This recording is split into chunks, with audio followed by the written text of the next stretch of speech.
Of Talk to Us Tuesday here on the Locked On Sooners podcast. We're going to get your thoughts on the Red River Showdown. What's ahead for the Oklahoma Sooners against the Texas Longhorns coming up? Let's get started after this. You are Locked On Sooners, your daily podcast on the Oklahoma Sooners, part of the Locked On Podcast Network, your team every day.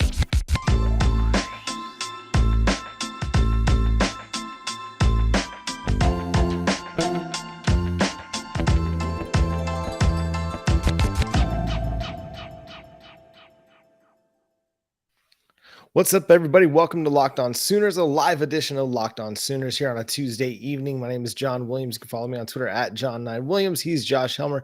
You can follow him on Twitter at JoshOnRef. And today's episode is brought to you by LinkedIn. To get the latest and the best opportunities for your hiring, go to LinkedIn.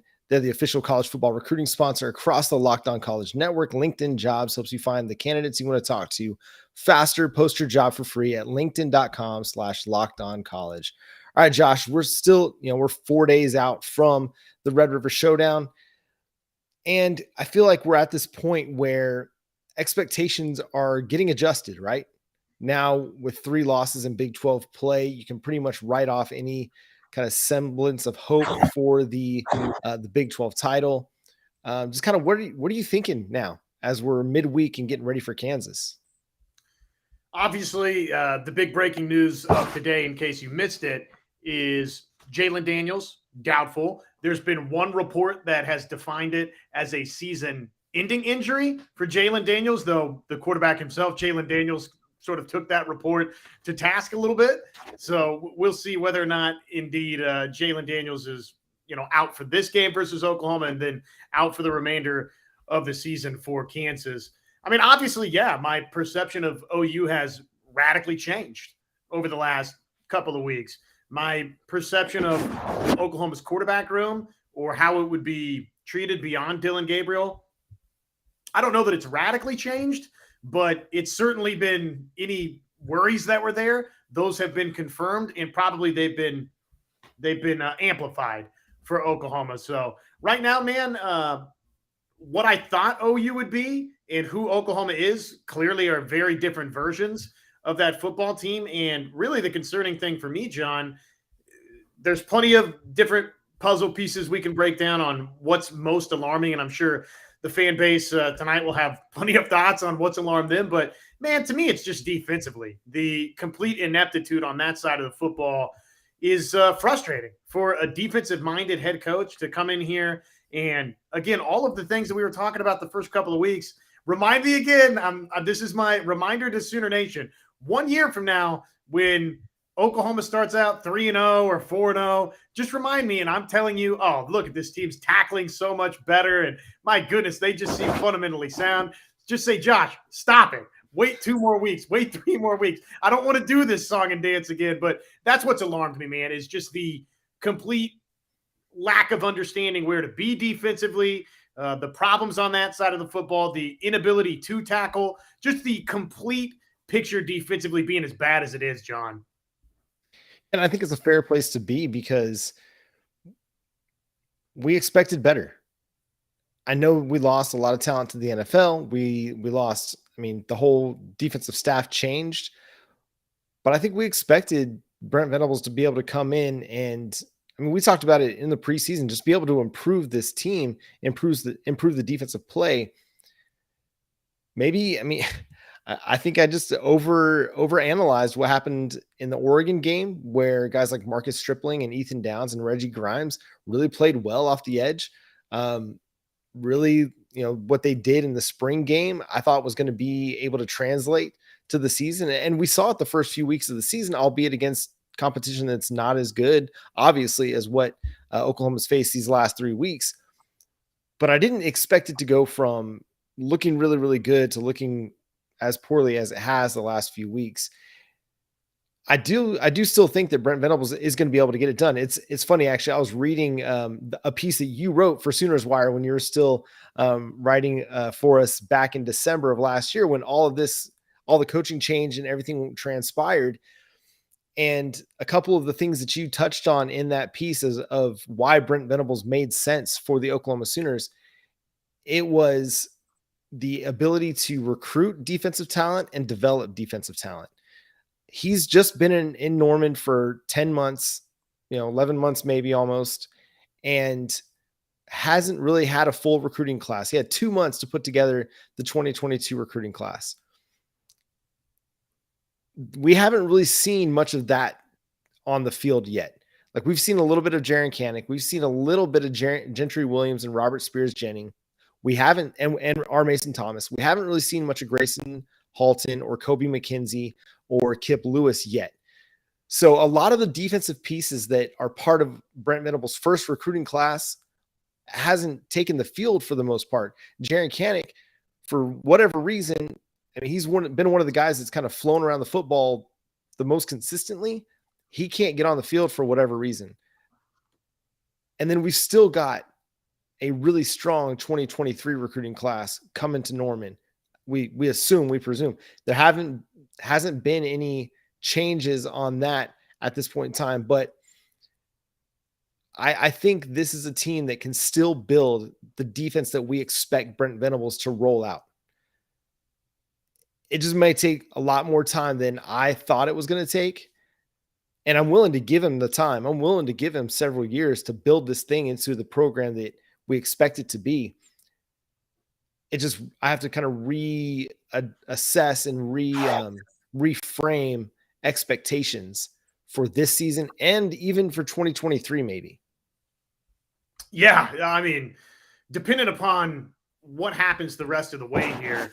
Now, if Oklahoma, even at this point, John, given the fact that you've lost 3 games in a row and in the fashion that you've lost the last 2, and really just the fashion in which Oklahoma's played defense the last 3 games, let's say Oklahoma wins every game but Oklahoma State and Baylor the rest of the way, which would be frustrating, right? To lose Bedlam again, though. I mean, Oklahoma State right now, 6, however many games in, Oklahoma State looks like the best team in the Big 12. So hypothetically, and I'm not even saying this is a guarantee based on what we've seen so far, but if you won every game outside of Oklahoma State and Baylor and you were competitive in one or both of those games, and defensively it looked like you'd turned the corner, and a lot of these wide open touchdowns that we saw versus TCU, the 60-plus variety touchdowns, were gone, right? And you're actually getting regular stops on a regular basis.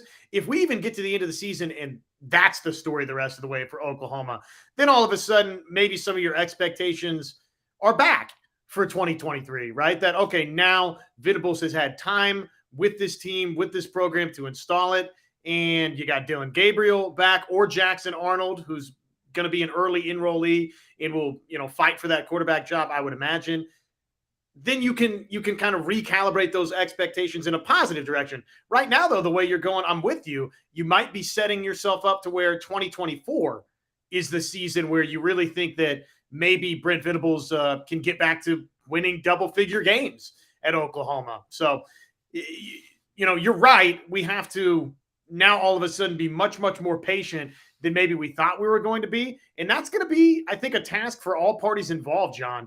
That's going to be a task for the head coach, Brent Venables. That's going to be a task for the administration. It's going to be a task for you and me, for this fan base. Oklahoma fans have not gone through this. And I'm not saying change your expectations for what you want Oklahoma football to be. I'm just saying that based on what we're seeing right now, if long-term Brent Venables is going to be the guy that you want him to be, to the long-term coach at Oklahoma, yeah, you're right. I mean, it might be in 2024 when we start seeing big-time results again for OU, and that's frustrating, but it just kind of looks like maybe that's the direction this thing is trending when he truly has his recruits on campus.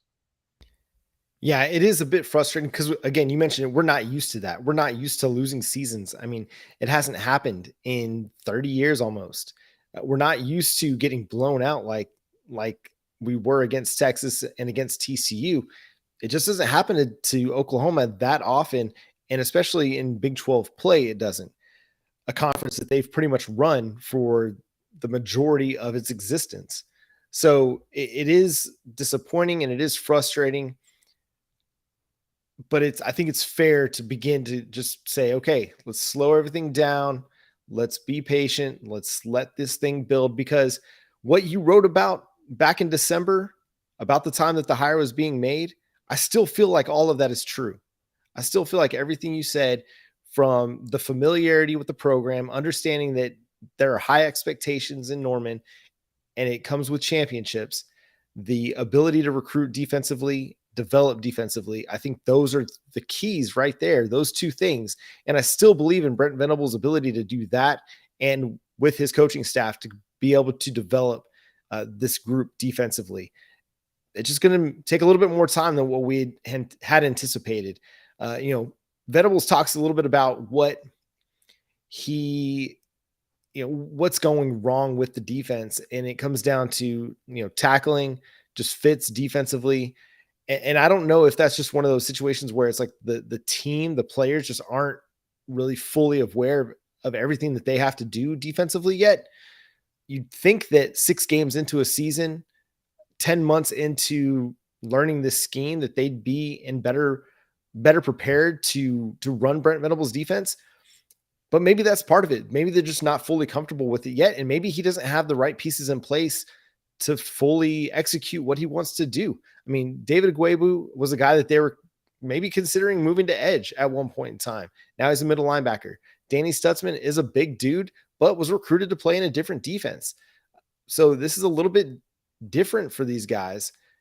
Who knows what it's going to come down to. And as we saw against Texas on Saturday, they may not have the horses in the middle right now to play against some of these really, really good running teams, because they just don't have the size yet. They still have a lot of the size that Alex Grinch was looking for in that speed defense. So yeah, it's going to be really fascinating to see how it kind of continues to develop over the next few years. But we appreciate everybody that's joining in live. If you got a comment you want to drop, feel free to do that. We're going to read some of these comments and respond ourselves as we go. First, I want to talk to you about Built Bar. Hey, if you've been listening to the show for the entirety of my time hosting it for the last couple of years, you know that I love Built Bar. Eat one just about every single day. And now they've got Built Puffs. If you like marshmallow, you love chocolate, Built Puff is the way to go for you. An excellent treat, but it's low in calorie and high in protein. And now they've got cookie dough chunk puffs. They have a light and chewy texture, real cookie dough chunks. And of course, they're covered in 100% real chocolate, 160 calories, 15 grams of protein. And you can go to built.com. You can get a box of those. You can get a combined box where you get to try a little bit of everything. They've got so many great flavors over at built.com. Use our promo code LOCKEDON15 to get 15% off your next order over at over at built.com using promo code LOCKEDON. Sorry, I started reading some of the comments there as I was doing that. Interesting. You were talking about Jalen Daniels, and that's definitely a big storyline going into this weekend. But I think one thing that does stand out, and it was pretty clear on Saturday against TCU, is that Jason Bean's not somebody to take lightly. And so Logan Wilson asked, do we think that the point spread is fair? Oklahoma was 6.5 point favorites over at Bet Online, our friends over at Bet Online. Now they're 9 point favorites heading into this game, which is shocking to me. Yeah. I would have thought Kansas State was going to beat Iowa State by multiple scores, and somehow the odds makers had that thing dead on the money again. So the odds makers typically have a good pulse on this kind of stuff.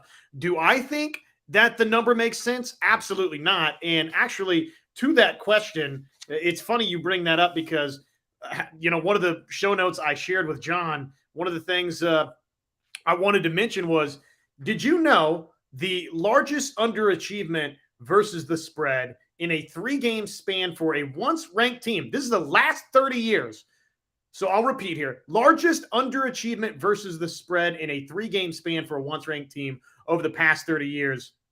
Oklahoma's 5th on that list. 1997 Texas, 2011 Texas Tech, 99 UCLA, 2005 Colorado, 2022 Oklahoma. 98 points the wrong direction based on how the spread either favored Oklahoma or had Oklahoma as an underdog the past 3 weeks. So with that in mind, no, I think Kansas should be favored by about 15 points based on the way the last 3 weeks have played out.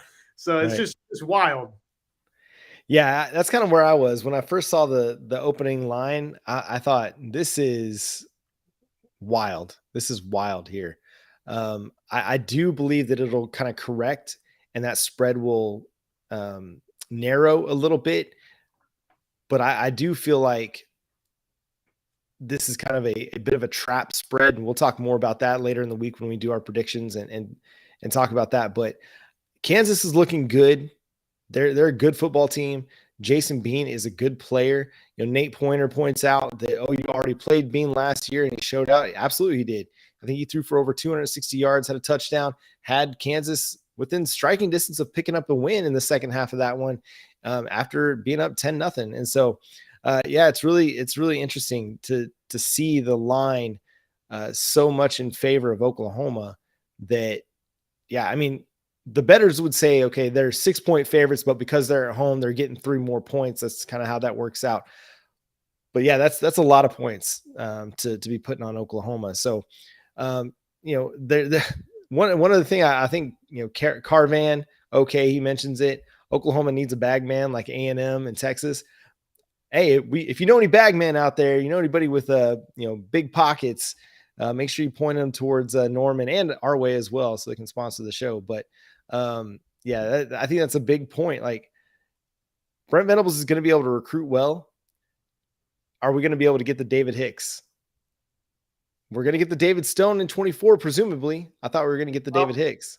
We thought so, right? I mean, we thought so on Hicks. So I think they're going to get Stone too. But man, I'm at that point with highly regarded defensive tackles and defensive linemen now, to where I'm not falling in. It's the same thing with the Oklahoma's defense is good again theory. I'm not buying it until there's ink on the paper and they're officially in Norman. I'm done. I'm not falling for the defensive tackles coming here. It's not happening until they actually do, until Brent Venables and Todd Bates deliver in that respect. I can't fall for that ever again for Oklahoma. The Bean thing for this game, I mean, obviously it's you think about the spread and why it is what it is. I mean, Bean's a nice quarterback. Threw for 4 touchdowns last week. Obviously had a 10-point lead versus Oklahoma last year at halftime. Nearly rallied Kansas back in the second half in that game too, John. So this is somebody that looks like almost anybody can move the football against Oklahoma's defense right now. So I would imagine Bean will have a good chance to do that. I just think, to me, when you look at the spread, John, isn't this the odds maker saying that we think Dillon Gabriel back for Oklahoma is a massive, massive difference maker, and the fact that it's in Norman? Yeah, that does make a huge difference, having Dillon Gabriel back, because you now have a passing threat back in your lineup. If you don't have somebody that can push the ball down the field, the defense doesn't have anything to worry about. All they can do is they can sit on the running game, which is what happened. Once Texas figured out that Oklahoma was going to run the Wildcat and run that 90% of the time, Texas was able to put everybody pretty much within 5-10 yards of the line of scrimmage, and there were no threats to worry about down the field. Having Dillon Gabriel back, it opens things up for Marvin Mims. It opens things up for Braden Willis, opens things up for Jaleel Farouk and Theo Weeks. Like, everybody gets a little bit of a bump because you have a guy that can actually throw the ball a little bit. TCU was not good. He did not look good in the opening, moments of TCU before getting hurt. But that's not the player that we've seen. That's not the player that has 9,000 passing yards, 80 passing touchdowns in his career. He's a much better player than that. He'd tell you the same thing. We've seen better from him, whether it was Nebraska or against Kansas State. I mean, they started slow, but the offense started putting things together, and they were actually making some plays, getting some big plays down the field. So having Dillon Gabriel back is definitely a huge bump in this. I just don't know if it's a 9-point bump.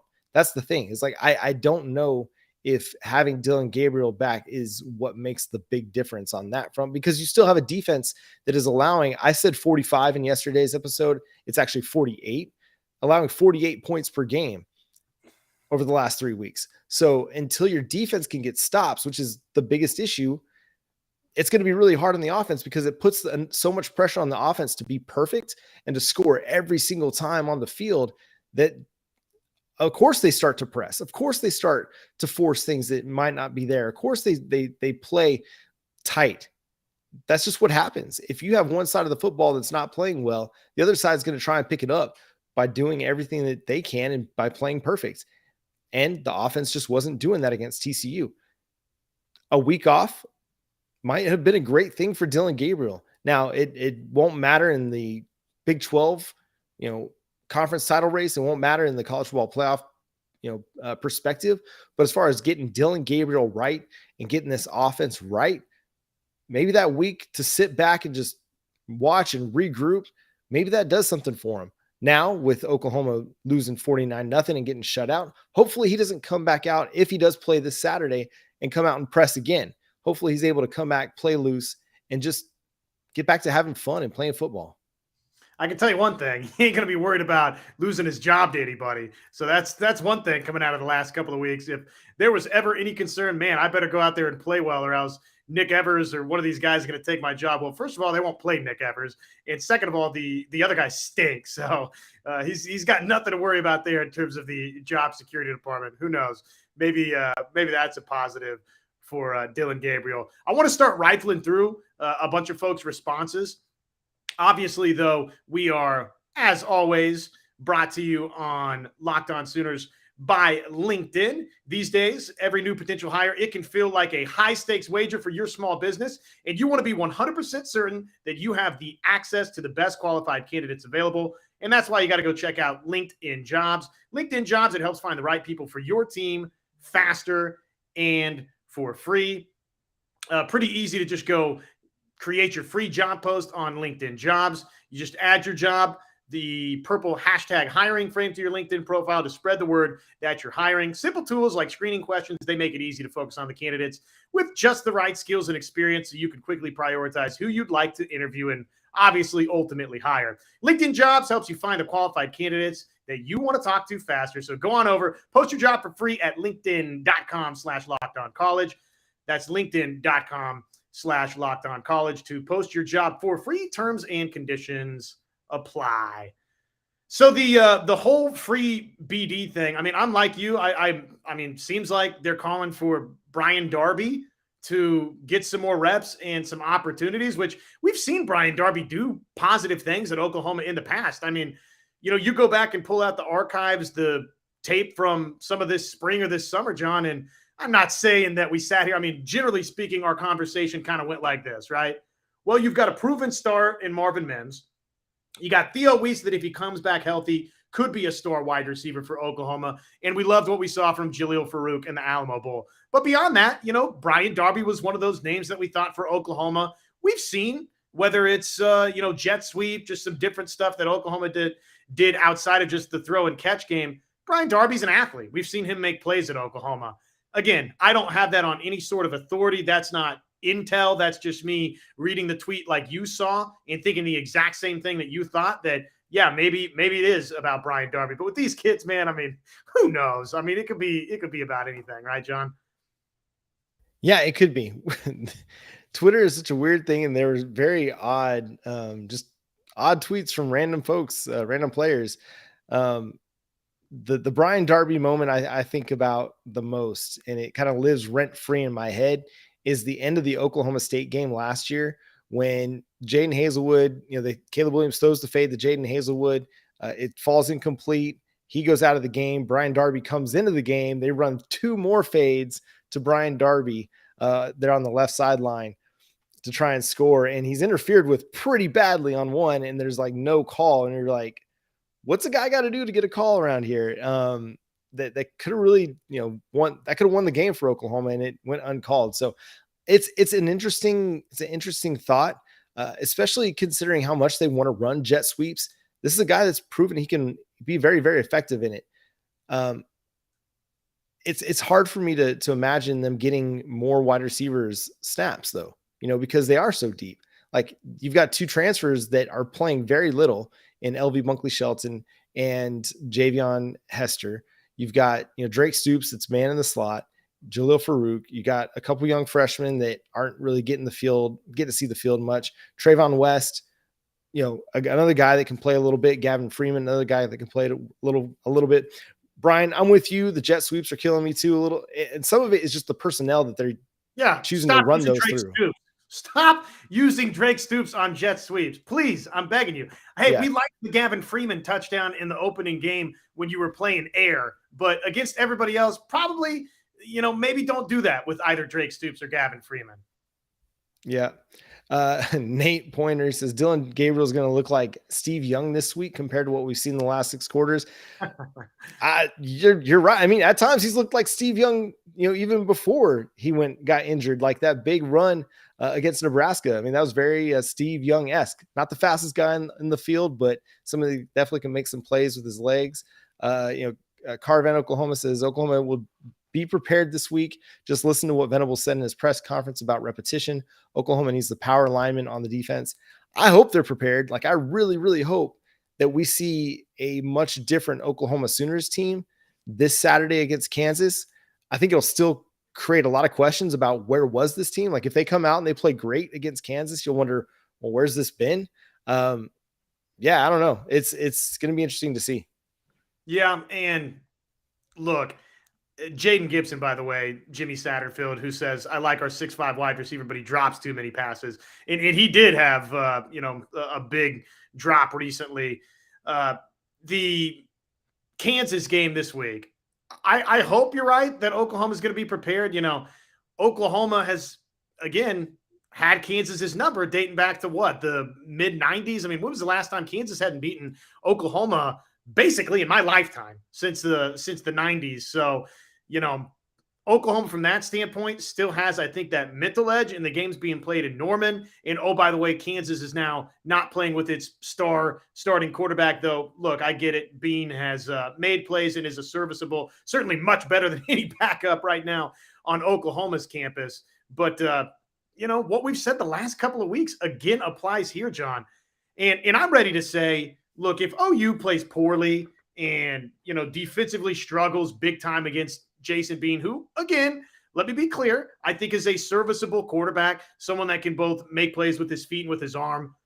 If Oklahoma, though, gives up 35 plus or 40, John, and it's another performance there, and they, offensively struggle in bits and pieces and ultimately lose this game at home with Dylan Gabriel back, then to me, the season's going to be a total disaster, right? I mean, this is the final straw week. If you can't, with Dylan Gabriel back, get things put together and into the win column on your home field versus a Kansas team that, yes, absolutely is improved, but now is playing with its backup quarterback, then let's just call it what it is. Probably this team's not going to go to a bowl game.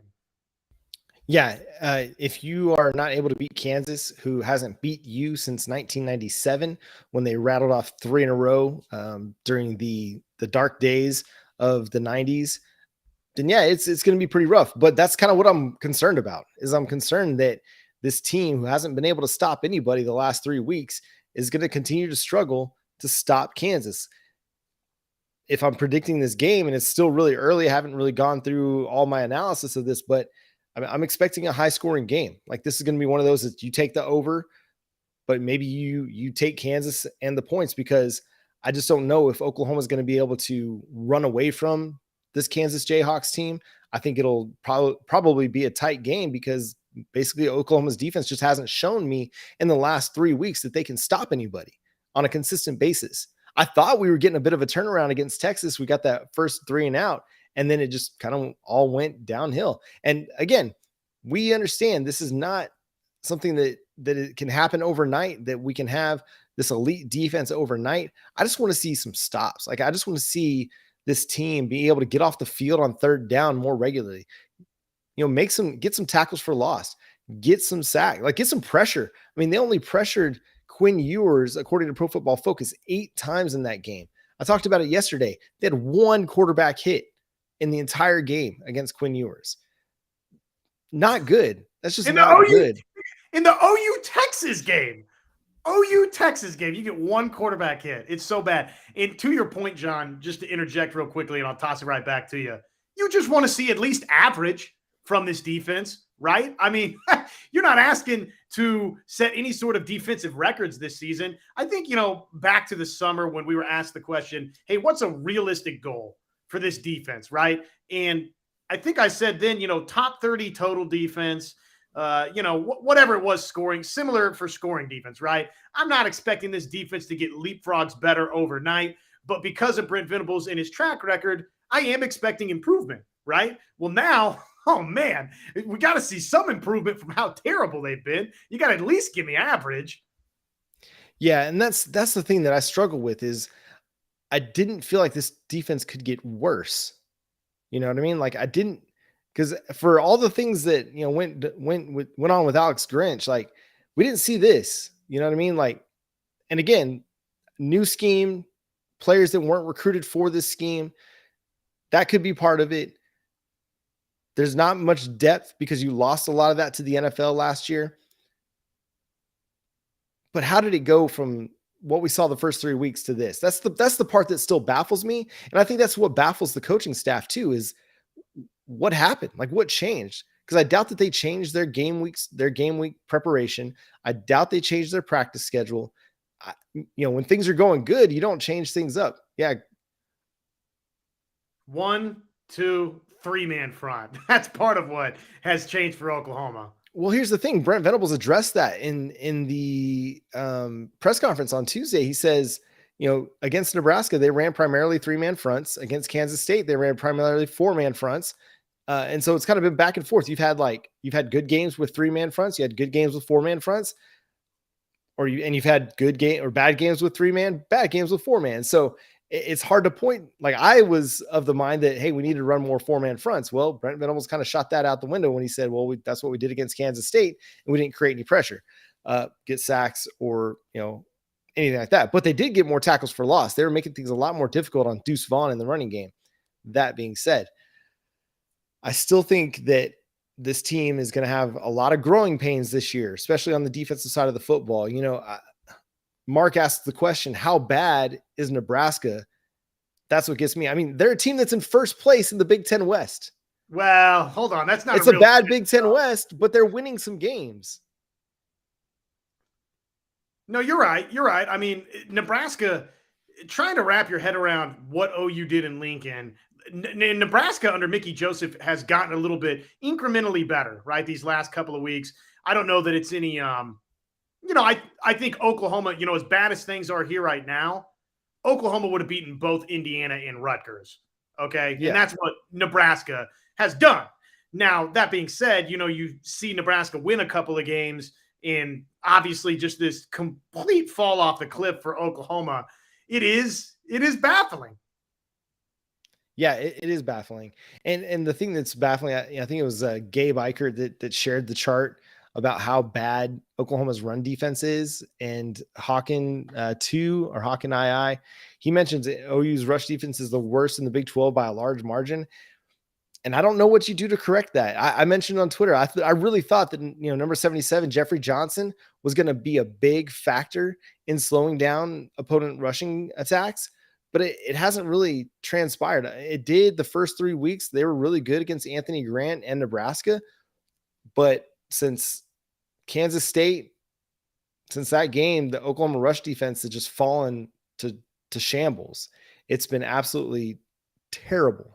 I don't know really how else to put it. I thought it would get better last week because you're facing a quarterback that isn't as mobile as the guys you've seen in previous weeks. And yet here he is picking up 3rd and 13s with his legs because John said he's not very mobile, and he had to prove him wrong.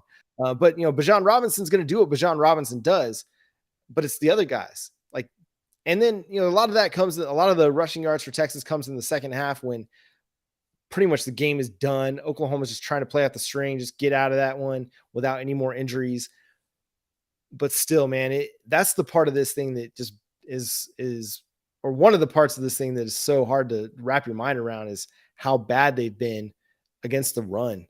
And again, they've gone up against some pretty good running teams. And Kendre Miller, I think I was a guy that thought he was pretty good last year in Zach Evans' shadow, but he really proved that this year. And so this week against Kansas, it's going to be another tough test. They're going to have to try to slow the running game down against some really good running backs and against a team that is going to look to establish the run, especially on the road, playing in Norman, and quote unquote, the underdog. So you're going to see an aggressive Kansas team, but they're going to want to establish the run too. Well, and they've got a quarterback in Jason Bean now that not like Jalen Daniels, but he can run too. I mean, they're going to use some option looks on Oklahoma with he and Devin Neal. And based on what I've seen, they're going to find some success doing it, which, by the way, Brian, yes, thank you. How about those Chiefs? Not Sooner related, but thank you for that note. Yes. Any win over the Raiders, we celebrate, John. Yeah, you can celebrate wins over the Raiders. We hate the Raiders, even Dallas Cowboys fans. I mean, Dallas Cowboys fans might not think much about the Raiders, but definitely don't care for them, especially after Devontae Adams decides to push over a cameraman just because he's mad or whatever. But, back to Oklahoma football. Yeah, people are asking about Micah Bowens, like how come he can't get an opportunity to play? And that is kind of weird. They brought him in under Lincoln Riley, transfer portal. Yeah, how is he not getting some opportunities? Like if you're going to run some Wildcat, maybe or you're trying to run the football, maybe he's the guy that you want to run the football with. All that the coaching staff points to is just preparation. And they didn't like the way those guys were preparing behind Davis Bevell. I get it. Practice matters, but also practice is very controlled situations where everything is kind of working to get reps for a particular situation. I don't know if that's the only thing you should hang your hat on at times because, again, controlled situation. At some point, you got to look at, okay, who's the guy that gives our offense the best chance to move the ball? And it's not a guy that can't run the ball when you're trying to run the ball and only run the ball. This is what I said on the radio, John, in regards to that. I like Jeff Lebby's theory. I totally understand it. It makes sense. If somebody came into the radio station and for whatever reason, we did mock radio broadcasts, right? And they stunk in every mock radio broadcast. I probably wouldn't say, you know what? That's the guy I want to do a radio show with, right? So like, I understand that comparing football to my business and our business, but generally speaking, man, if everybody stinks, you might just at some point, if the option that you're running out there is doing nothing right, I don't care what the other guys have done in practice. At some point, you just try it, right? I mean, that to me is like kind of where you're at offensively with some of the backup guys, but that's neither here nor there. Yeah, and I just go back to this idea that, like, if that's your plan is to go in and just run the football and not utilize your quarterback, at least put somebody out there that can run the football if you're going to have a quarterback on the field. Dorian Johnson, talks about maybe the downfall is probably because we didn't play anybody that was worthy of competition until playing Kansas State. Kansas State wasn't Kansas State until we played Kansas State. Let's be perfectly clear about that. Like, who they were the first 3 games of the season is not the same team that they are these last 3 games either. They've been a much better team, especially the way Adrian Martinez is playing, than what we saw prior to playing Oklahoma. Like, that's why I felt so comfortable and confident about Oklahoma's chances to win that game, because Adrian Martinez wasn't somebody who was throwing the football down the field until they played the Oklahoma Sooners. And all of a sudden, here we are. Now we're the second coming of Tim Tebow, and we can throw and run all over everybody. But sorry, Dorian, that I still get a little bit hot about that because Kansas State didn't look like anything to shake a stick at either. Nate Pointer points out the transfer portal guys really haven't helped like we thought they were. Hopefully BV gets in there and gets a couple of good ones this year. Josh, you want to take that one? Yeah, no, they haven't been as impactful as obviously we thought they were going to be, which, Dorian, just to your comment there real quick, I mean, ultimately, you're right. I mean, we were fooled. Everybody on the everybody that's an Oklahoma fan or on the OUB was fooled by the way the first couple of weeks played out. And then they played good teams. And we found out right now, Oklahoma is very clearly far from a good team like the 3 that they played. And yet it's, again, still sort of puzzling because you won your first 3 games by 30-plus points, which Oklahoma hadn't done that in their first 3 games in the last, I don't know, however many years, but they did it this year. And then obviously nothing has gone right since. The transfers, Jeffrey Johnson, you hit on it earlier, very disappointing for him. Jonah Laula, I think disappointing for him. Trey Morrison, somebody that's played a lot of football, has not morphed it into any sort of serious contributor for Oklahoma. Key Lawrence, who wasn't a transfer this year, but was a transfer the year before. I mean, this is someone that we spent all this time talking about. I think this guy can be one of Oklahoma's next secondary stars. Now it's like, he might see 40 snaps. He might not. He's definitely not one of the best players for Oklahoma. Then again, I mean, who is one of the best players for Oklahoma right now? So we could do that game up and down the roster outside of Dylan Gabriel, who I will sit here and tell you is better than maybe the fan base feels like he is right now. But yeah, I mean, McCade Matalier for an offensive line that's, again, been just okay for Oklahoma. Literally just about every transfer you could pick for Oklahoma, again, has not been super impactful. So I'm with you. I totally agree. Yeah, it's been a weird season for the transfer portal guys because, as you mentioned, Trey Morrison really didn't seem to play much the first 4 or 5 weeks of the season. And then ultimately, then he plays 79 snaps against Texas. Key Lawrence has been very up and down, not getting a chance to get on the field. And I mean, we saw Max Duggan just straight run away from him when they played TCU. So maybe he doesn't need to be on the field. But again, I saw a guy last year towards the end of the year that was one of their most impactful players on the field, whether he was playing cornerback or whether he was playing safety. I thought this was going to be a guy that could help you really be a playmaker. And he just hadn't either earned the opportunity to get on the field, or they just don't trust him on the field right now. Greg Ched kind of discusses he thinks BV and Lebby are trying to avoid a quarterback controversy. You touched on it earlier. What controversy? If Davis Bevel was capable of throwing the football, then they would have let Davis Bevel throw the football. They're out there trying to win games. As much as they like Dylan Gabriel, Jeff Lebby has a strong relationship with him. Man, they're in the business of winning football games, not protecting somebody's emotions and feelings. Like, if Davis Bevel can throw the ball and Jeff Lebby didn't let him, that would be coaching malpractice. But I think in the few attempts that we saw with Davis Bevel at times, it's just not consistent enough for them to feel comfortable with him dropping back and throwing it. And somebody pointed out on our video yesterday that his pocket awareness and presence isn't strong enough either to ask him to drop back 50 times.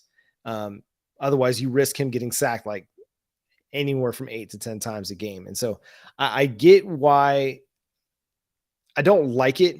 I don't like the fact that they weren't willing to throw the ball at all against Texas, especially when they were down 35 and still running Wildcat and not getting anywhere. But I understand it a little bit more, even though I still don't like it. I think it just, again, was coaching just not to make a mistake. They were coaching a little bit scared on that front. So, yeah. Couple more before we get out of here and call tonight. Appreciate all of you guys. Even though the one guy I think is a Texas fan that commented that Oklahoma hadn't played anybody so far. Appreciate you joining in too. You're welcome always, and especially after a weekend you just had. So enjoy yourself. Please come back. Until next time, right? Well, I don't know. We might give us 2 years and we'll meet you in the Cotton Bowl then again. But okay, a couple more before we get out of here. From Jaden Knight. I think it is going to be a moment with BV and Jeff Lebby needing to build a team around their scheme. This year they had to try and piece together a team through the transfer portal. John, where are you at with that? I mean, that's the hope, right? That obviously they've kind of been forced to, piecemeal this thing together, and clearly the transfer portal thing, at least especially defensively, obviously is not working. Yeah, that's a really good thought from Jaden. I think, the losses of Jaden Hazelwood, Mario Williams, and Mike Woods, I didn't really, I guess, maybe appreciate those as much. I thought Jaden Hazelwood and Mike Woods were okay. Mario Williams, I think, was a guy that could be a star wide receiver, but we just didn't see enough of him play last year for that really to hit home for me. I think he's still kind of Theo Weiss level. But I think your receiving core is pretty good. Your offensive line is pretty solid. Your running back room is pretty good. Offensively, I think you're in good shape. It's like we talked about a little bit earlier in the show that defensively they've still got room to grow, and they've got a lot of building that they have to do to be in a situation, be in a position to have Brent Venables' defense on the field. And he even mentioned it over the summer, Clemson's defense wasn't Clemson's defense right away, and we probably should have taken that as a cue that maybe this Oklahoma Sooners defense isn't going to be all that good right away. It's going to take some time to build that up into a stronger, more cohesive unit. No, that's a great point. And now as you look back and think about some of those comments, was there writing on the wall? Were there tea leaves that Brent Venables was saying, all right, this is going to take a second here? I mean, obviously, right now they're one of the worst defenses nationally, John. And certainly they're the worst defense in the Big 12 through 3 weeks. And really, that's kind of all that matters, right? Is what's happened in conference play. And Oklahoma, again, is one of the worst defenses nationally and certainly, again, the worst in the Big 12. So, I mean, man, look, I don't care what they've got on the roster in terms of do they have college football playoff talent and this and that. What they're delivering right now is not good enough and equal to what they're putting out on the field. I mean, look at Iowa State, man. I can't get over it, right? I mean, look at what Cox and company are doing up there at Iowa State.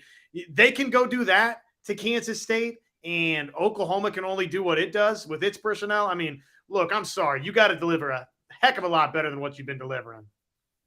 Yeah, I agree with you. It's hard to watch these results, especially, as I talked about on yesterday's show with your backup quarterbacks thriving, up in Kansas against TCU, and the starting a redshirt freshman on the road against the number 7 team in the country for Texas Tech, and it all looking okay.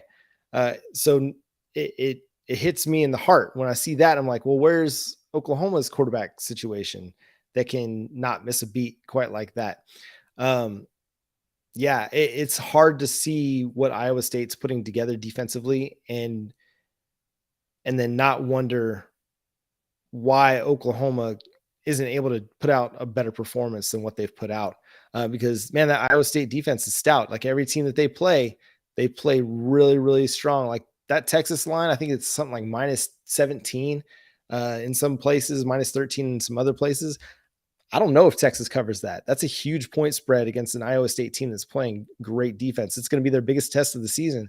But yeah, for Oklahoma, like where's that at? Like even just half of what Iowa State's putting together would be better than what we're seeing right now. Greg asks this question: do we think they're not playing Evers and Booty because they're planning on transferring? I think it's too soon to tell. Like I don't know if Evers is going to transfer. I don't know if Booty's going to transfer. Yes, Jackson Arnold's coming in. Dylan Gabriel's probably coming back.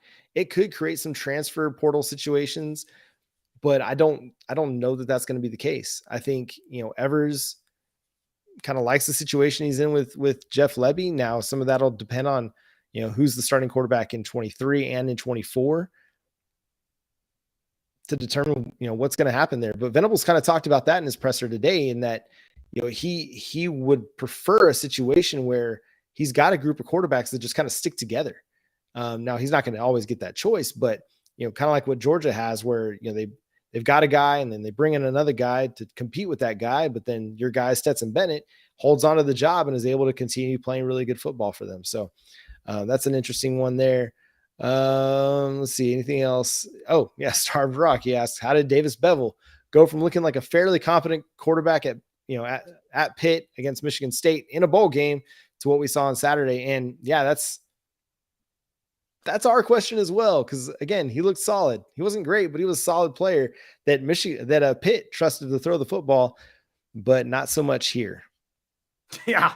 I mean, obviously, what Granite guy said a little bit later, Lebby looked foolish, bottom line. I mean, it's a bad referendum on Jeff Lebby. I mean, it is, right? I mean, how can Davis Bevel do that there and, again, look halfway competent, and then you have a full week to get ready for a start at the Cotton Bowl, and basically you look like you're scared to run any sort of legitimate plays that a quarterback would typically run. There was one other in here that I wanted to hit as well. They need to scale back on the defensive play. They're thinking too much and not reacting. That's from Jimmy Satterfield.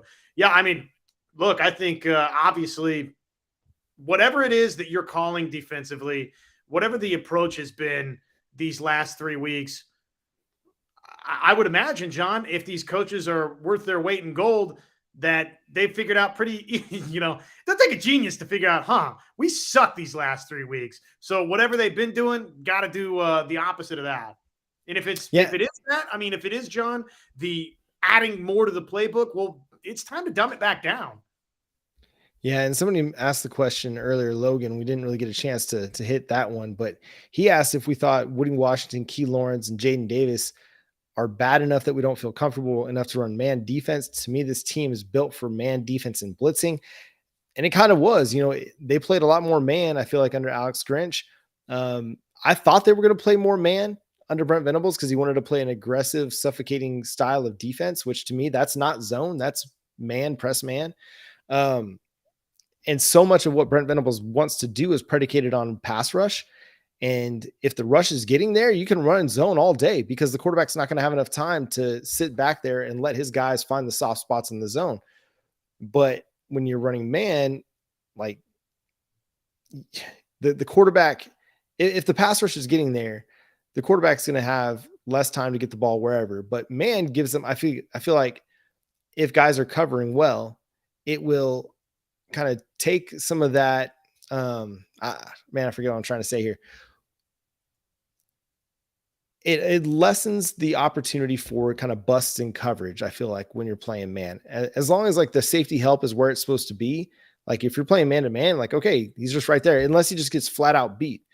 I would like to see them go back to more of that because when they're playing zone, it's just not, I don't feel like they're tight enough in their zone coverage. There's a lot of guys that just get behind the linebackers and in front of the safeties that have free run. And so I'd like to see them run a little bit more man. Now, when they've been in man phase at times, whether it's in cover 3 and they're kind of playing man to man in their zone, they haven't looked great on some of those deep balls. They're not playing with good technique, as Brent Venables has talked about at different times. And so I don't know if there's like one quick fix for this, but I would like to see them mix up their calls a little bit more. But yeah, it's just hard to know where exactly to pinpoint this thing. But yeah, scaling back defensively, trying to take a little bit less off their plate, simplify some things a little bit, and just let them go play and let them be free to just play instinctual football. 2 final ones for me, and then let's call it a night. Let me see, where is this at? From Jaden Knight, we've got to be patient. This is the first year since 1998 we're actually looking at a true rebuild. And then from Boomer Bo, we just can't be this bad. We just can't be this bad. Need a quarterback who can complete a pass. Need coaches that can motivate and players that won't quit after a loss. Boomer. I mean, that's kind of that is the yin and yang of where you're at, right? And I don't disagree with either of you. I think Jaden's correct in that, now you recalibrate yourself to where, John, this team's not winning a national championship next season, right? And they might not win a national championship or be a serious factor in that for a couple of more seasons. So that whole thing on how much better can you get and how quickly, I mean, it's time to rethink maybe what some of your expectations were for that, or what my expectations or your expectations were for that, John. And now the charge is, you can't be this bad, though, right? I mean, we do need to see this thing get better and see it get a heck of a lot better very quickly. But obviously, I mean, the chinks in the armor, where this program is at, it's obvious, John, that it was not as far along as we thought it was, and it's got a long, long ways to go. And part of that is coaching too, by the way. I mean, these coaches, they gotta coach a heck of a lot better. Yeah, that is something that has to be better. And this is the same thing I talked about on yesterday's show. If you haven't watched yesterday's show, go back and watch it. Our Monday, Tuesday episodes, we'd love to get your thoughts on those as well. But just be more competitive. You could lose out the rest of the season, but if you're more competitive and you're getting leads in these games, if you're staying close and having a chance at the end, I'll feel so much better about what this team is heading into 2023 than what I am now. If you get blown out every game the rest of the year, I don't know what you can hang your hat on. I really don't. But I feel like if you can at least, play tough, show a little bit of improvement defensively, be more consistent, getting defensive stops, have your quarterback be more consistent in the passing game, then I'll like Oklahoma's chances to be bowl eligible by the end of this thing, and to at least provide a little bit of optimism that, hey, we're heading in the right direction at the very least. So that's kind of where I'm at. Hey, Steve, thank you for being here, Texas fans. We appreciate you. Hey, it's always going to help with the algorithm. So stop on by anytime that you get the inkling. You had a great Saturday. I'm glad you're enjoying it. We'll see what happens here in the next couple of years, but that's what that is. So, hey, that's going to do it for tonight's episode of the live Locked On Sooners show. Thank you so much for everybody that stopped in and stopped by, left some comments. We're going to do this every Tuesday night around 10 o'clock p.m. Central Time. So make sure you set your calendars and set your notifications for that as well. We're going to be Steve, get out of here. Knock it Colton off. Vasek is not coming to Austin. If he wasn't going to come because Texas was 5-7, and I mean, he's not coming. Just stop. Just leave it alone. Okay, we get you. All right, thanks for being there. Steve's too happy, man. We can't live in a universe where Steve is this happy. It's making me unhappy. That's right. All right. I'm no longer happy about this at all. Don't come back, Texas fans. But no, we're going to continue to get ready for Kansas. We're going to break down Kansas a little bit more this week. We'll have our picks on the Thursday night, Friday episode for Big 12 play and around the country. So, hey, thanks so much again for stopping by. We appreciate all of you. It's always a lot of fun to do this show and get your feedback, get your interactions. So we'll continue to do this every Tuesday night, 10 p.m. Central Time. Steve, make sure you tune in next Tuesday night at 10 p.m. We'll make sure that you're there. Again, that's going to do it for Josh Helmer. I'm John Williams. We'll be there. We'll be back again for another episode. Steve's got me like out of phase. Like I am shook as much as Quinn Ewers had Oklahoma Red River round. It's a Red River round part 2. Oh no. That's right. We're done. It's over. We're going home. Have a good night, everybody.